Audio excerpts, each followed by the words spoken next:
அல்லேலூயா. கர்த்தருடைய பரிசுத்த நாமத்திற்கு மகிமை உண்டாவதாக. இந்த நாளிலும் இந்த நிகழ்ச்சியின் மூலமாய் உங்கள் ஒவ்வொருவரும் சந்திப்பதில் மிகுந்த மகிழ்ச்சி.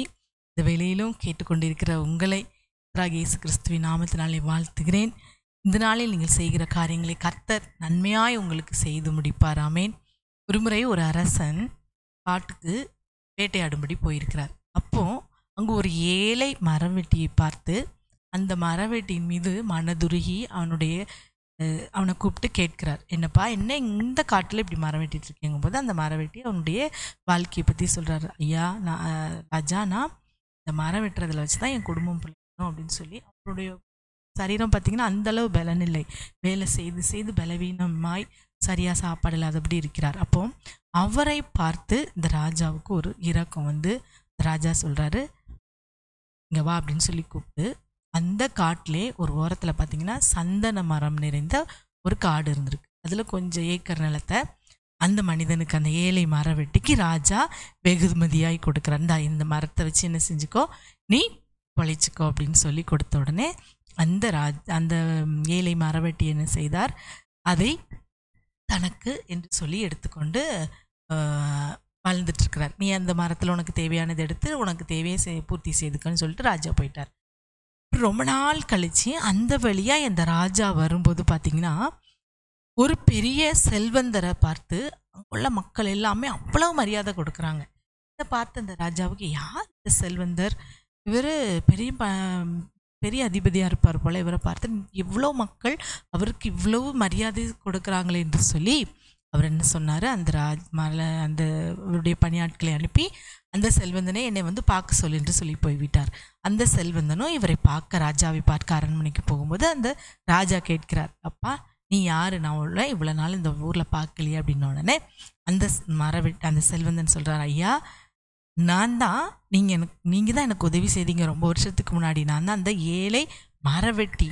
நீங்கள் எனக்கு உதவி செய்து எனக்கு அந்த சந்தன காட்டை கொடுத்ததுனால அதில் உள்ள மரங்களையெல்லாம் வெட்டி நான் இப்போது நிறைய எனக்கென்று சொல்லி ஒரு மாளிகை கட்டினேன், என்னுடைய தேவைகளெல்லாம் பூர்த்தி செய்து கொண்டேன், நான் இப்போ பெரிய செல்வந்தனாக இருக்கேன் அப்படின்னு சொல்லி ராஜா சொல்கிறாராம். ராஜாட்ட அந்த மரவெட்டி சொல்கிறாராம். அப்போ ராஜா கேட்கிறார், சரிப்பா அது சரி, ஓகே, ஆனால் உன்னை அவ்வளோ மக்கள், பொதுமக்கள், இந்த ஊரில் இருக்கிற மக்கள் உன்னை அவ்வளோ தூரம் மதிக்கிறாங்களே, அதுக்கு என்ன காரணம் அப்படின்னு கேட்ட உடனே அந்த செல்வந்தன் சொல்கிறார், ஐயா நீங்கள் எனக்கு கொடுத்த இந்த சந்தன மரத்தின் மூலமாக நான் என்னுடைய வாழ்க்கை தரத்தை என்ன செய்து கொண்டேன், உயர்த்தி கொண்டேன். அதே போல் ஏழை மக்களுக்கு என்று சொல்லி படிப்புக்காக நான் பள்ளிக்கூடம் கட்டி கொடுத்துருக்கிறேன், ஹாஸ்பிட்டல் ஏற்படுத்தி கொடுத்துருக்கேன், அநேகருக்கு பண உதவி செய்து நல்ல வேலை வாய்ப்பையும் ஏற்படுத்தி கொடுத்துருக்குறேன் அப்படின்னு சொன்னாராம். அதனால தான் இந்த மக்கள் என்னை மதிக்கிறாங்க என்று சொன்னாங்களாம்.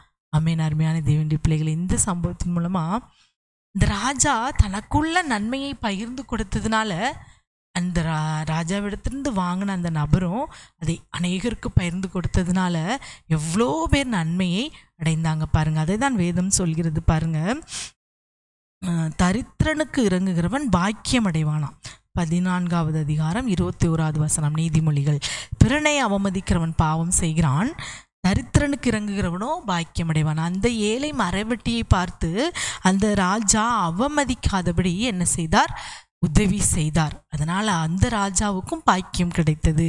அடுத்து நீங்கள் நீதிமொழிகள் 19:17 ஏழைக்கு இறங்குகிறவன் கர்த்தருக்கு கடன் கொடுக்கிறான், அவன் கொடுத்ததை அவர் திரும்ப கொடுப்பார். ஏழைகளுக்கு இறங்கும்போது கர்த்தருக்கு அது கடன் கொடுப்பதான். அவர் கட்டாயம் கர்த்தர் அதை என்ன செய்வார், திரும்ப கொடுப்பார். நீதிமொழிகள் 18:16 ஒருவனுக்கு கொடுக்கும் வெகுமதி, ராஜா கொடுத்த வெகுமதி என்ன ஆச்சா, அவனுக்கு வழி உண்டாக்கி பெரியோர்களுக்கு முன்பாக அவனை கொண்டு போய் விடும். ஆமென். அவன் கொடுத்த வெகுமதி என்ன செஞ்சது, அந்த ஏழை மரவெட்டி அந்த வெகுமதி என்ன செய்தார், எல்லாருக்கும் பயன் கொடுத்ததுனால அந்த பெரியோரின் முன்பாய், பெரியோருக்கு சமமாய் அந்த ஏழை மரவெட்டியும் புகழப்பட்டான். ஆகவே அருமையான தேவனுடைய பிள்ளைகளை, நமக்கு போக இருக்கிறது என்ன செய்யணும், நாம் மற்றவர்களுக்கு கொடுக்க வேண்டும். வேதம் சொல்கிறது, நன்மை செய்ய திராணி இருக்கும்போது அதை செய்யத்தக்கவர்களுக்கு செய்யாமல் இருந்தால் அது பாவமாகவே. இந்த வேளையில் நம்மால் இயன்ற உதவிகளை நம்ம என்ன செய்வோம், அநேகருக்கு செய்வோம். ஒருவருக்கு செய்கிற தானம் பல பேருக்கு உதவியாய் வரும். அதன் மூலமாய் உங்களுக்கும் பாக்கியம் கிடைக்குமாகவே வேலையில் நன்மை செய்ய பழகுவோம். நன்மையை நாம் பலனாய் பெற்றுக்கொள்வோம், பாக்கியமடைவோம். ஆகவே ஜெபிக்கலாம். அப்பாவுமே நாங்கள் நன்றியோடு ஸ்தோத்தரிக்கிறோம். இயேசுவே மை ஸ்தோத்தரிக்கிறோம்ப்பா.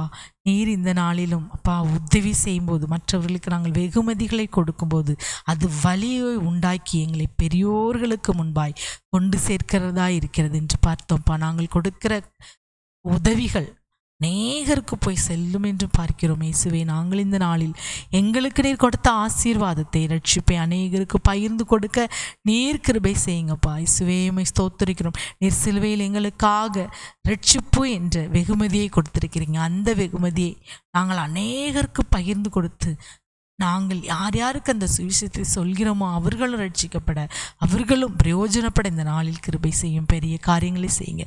சகல துதிகன மகிமை உமக்கே செலுத்துகிறோம். இயேசுவின் நாமத்தில் ஜெபிக்கிறோம் நல்ல பிதாவே. ஆமீன், ஆமீன்.